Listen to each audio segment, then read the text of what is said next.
Maraming nagulat sa ginawa ni Dan kasi ngayon lang niya ginawa yan, lumuhod. Oo, sa totoo lang talaga, ngayon lang siya lumuhod. Ano ka? Akala ko man talaga mag-propose na. Kaya nga, akala ko mag-propose na. Yung pala mag-aano lang siya ng kanyang sing-sing. Pero wait din natin, ano malay mo. Hindi, siguro Mama J, baka naman. Pinagkita kami nila doon na inaantay. Pwede naman maghintay pa eh. Total, yung 3 years, sandali na lang yun. Oo.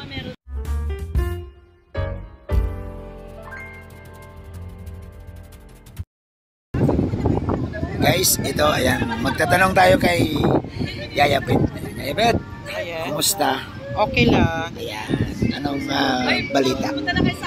Walang balita. Napasubo na ako kagabi sa Juan kasi nangako ako magpa-pizza. Tapos na kami nagpa-pizza.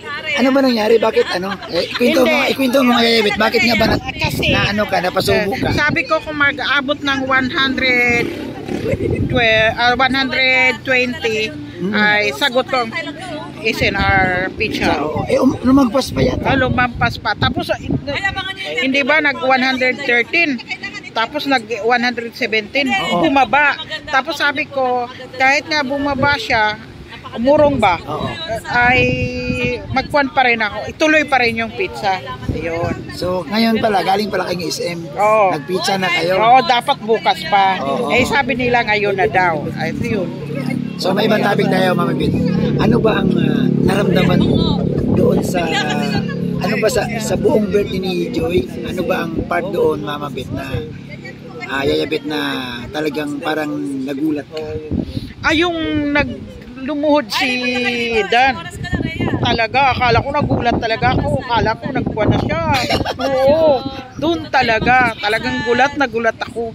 Hindi ka ba nakatulog na gagawin ng Kalingap din? Hindi, wala talaga. Hindi na binulong sa inyo? Wala, kahit sa amin lahat. Wala talaga. Gulat na lang talaga kami ganun nangyari. Ala, ano nangyari? Oo. Grabe. Alam mo, kahit din ako nung nalaman ko, nagulat din kayo. Kalingap din, tika lang. Alam mo, ang inaantay ko doon yung pagluhod niya. Ang inaantay ko yung magbigas ng bibig na. Alam mo na yung mga ganang postura kasi alam mo na ang kasunod yun eh.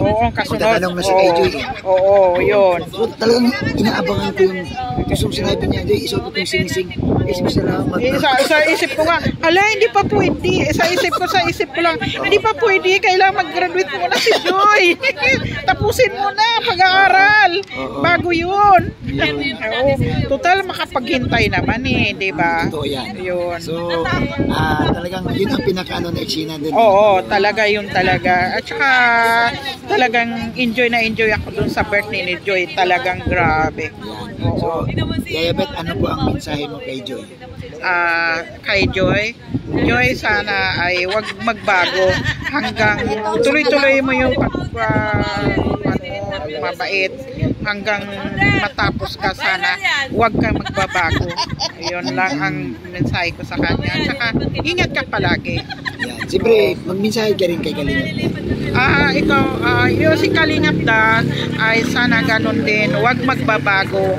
Sana hanggang kung anong dating ugali hanggang ngayon, wag yan baguhin. Tuloy-tuloy ganun. Yun. Kung may mga konting hindi pagkakaunawan, pag-usapan. Pag-uusapan lang. Kasi alam ko, kilala ko naman si Dan, hindi naman ganun talaga. Talaga hindi yan sa magbabago. Kasi mabait na bata. Mabait talaga yan sa simula bata pa. So Yaya Bet, salamat Okay. Thank you. At pares pala tayo, kinabahan ka pala, kinabahan din ako. Kinabahan din ako. Yaya Bet, salamat po. Okay. Ayan guys, siyempre guys, maghanap tayo si Hoy!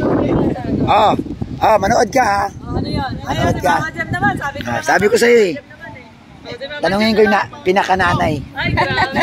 Yung nanay ni Joy. Nanay ni Joy. Ang Jiman. Yan, magandang gabi sa'yo. Hello po, shout out po sa mga Danjoy Natics po. Congrats po sa lahat ng mga Danjoy. Uy, grabe. So, Mama Jiman, kung sakali, di ba napanood mo yung pagluhod ni Dan? Opo. At nagsabi siya na ganito na ano ang gagawin? Ano ang gagawin ko? Siyempre, sobrang saya ko. Siyempre, kahit papaano, talagang dyan natin makikita na love talaga niya si Joy. Grabe talaga, ano? So, Mama Jima, noong time ba, ano naramdaman mo? Ano pagluhod na ni Dan? Maraming nagulat sa ginawa ni Dan kasi ngayon lang niya ginawa yan, lumuhod. Oo, sa totoo lang talaga, ngayon lang siya lumuhod. Ano ba? Akala ko nga talaga mag-propose na. Kaya nga, akala ko magpo-propose na. Yung pala mag-aano lang siya ng kanyang sing-sing. Pero wait din natin, ano malay mo. Hindi, siguro Mama Jima, baka naman. Pinagkita lang din nila doon na inaantay. Pwede naman maghintay pa eh. Total, yung 3 years, sandali na lang yun. Oo. Tulad nga, ano na tayo, mag-April na.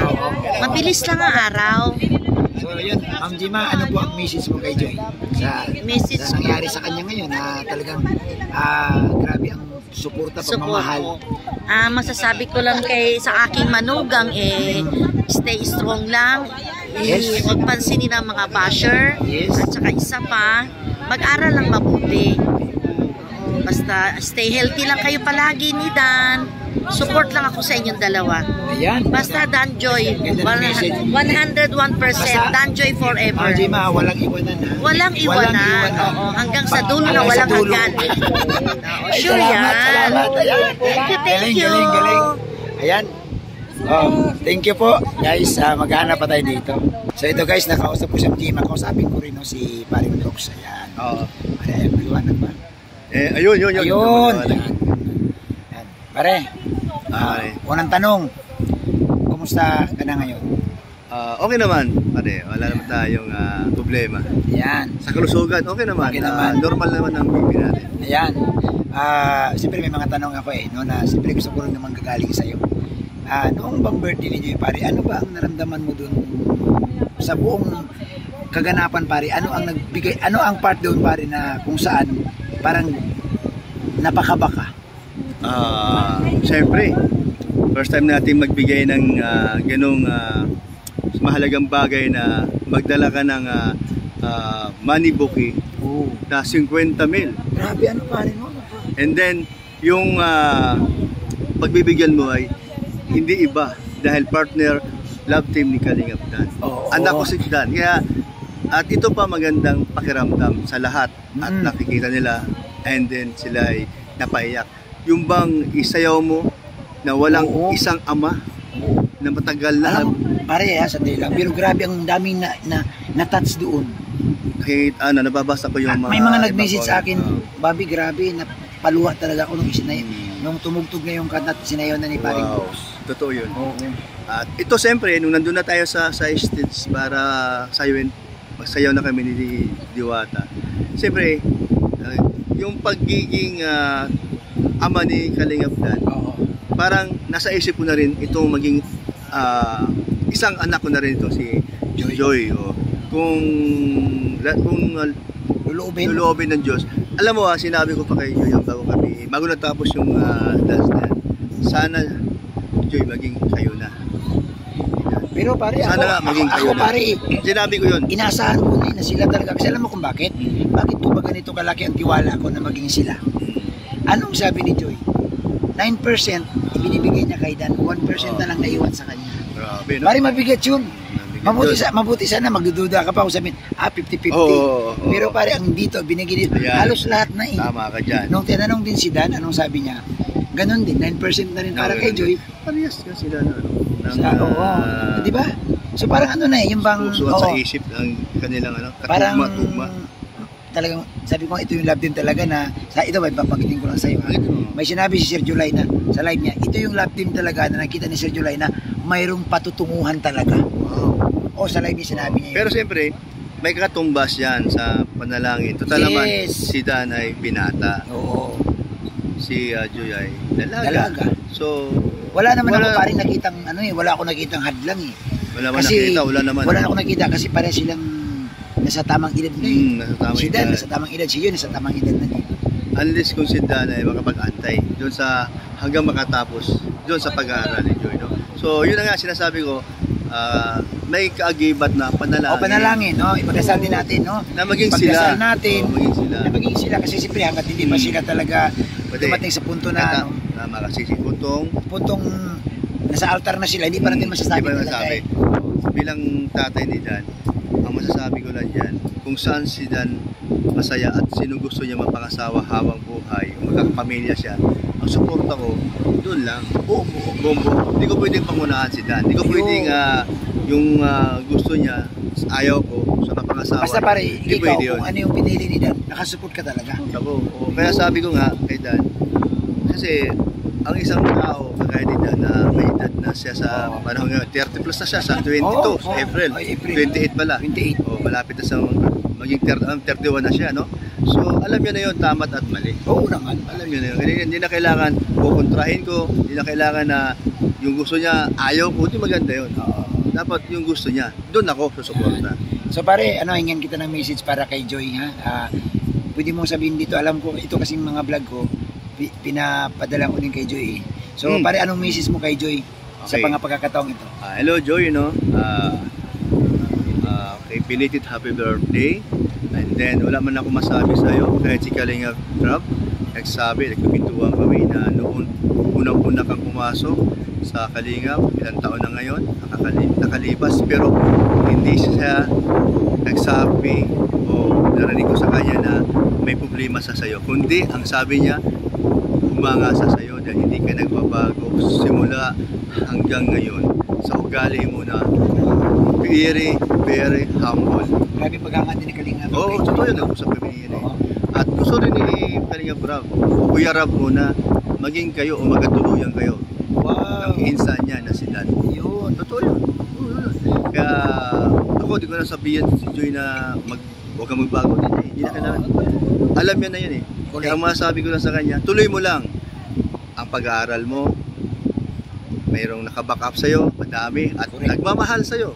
No? At lalo na yung mga sponsor na nagmamahal sa'yo. Ayan. Kung ano meron ka ngayon sa blessing. Oo. No? Yung blessing na yan, tuloy-tuloy pa rin yan.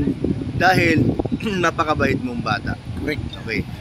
Good luck kung ano ngayon ang tatahakan mo o journey mo sa buhay mo ngayon. Yan lang, Joy. Sana nga, ipag-pray mo din na maging kayo ni Dan. Yun. At marami pang nag-pray sa inyo. No? Yung mga Dungeonatics. Ay, grabe pa rin. Dami. Dami. At ngayon, hindi lang yun.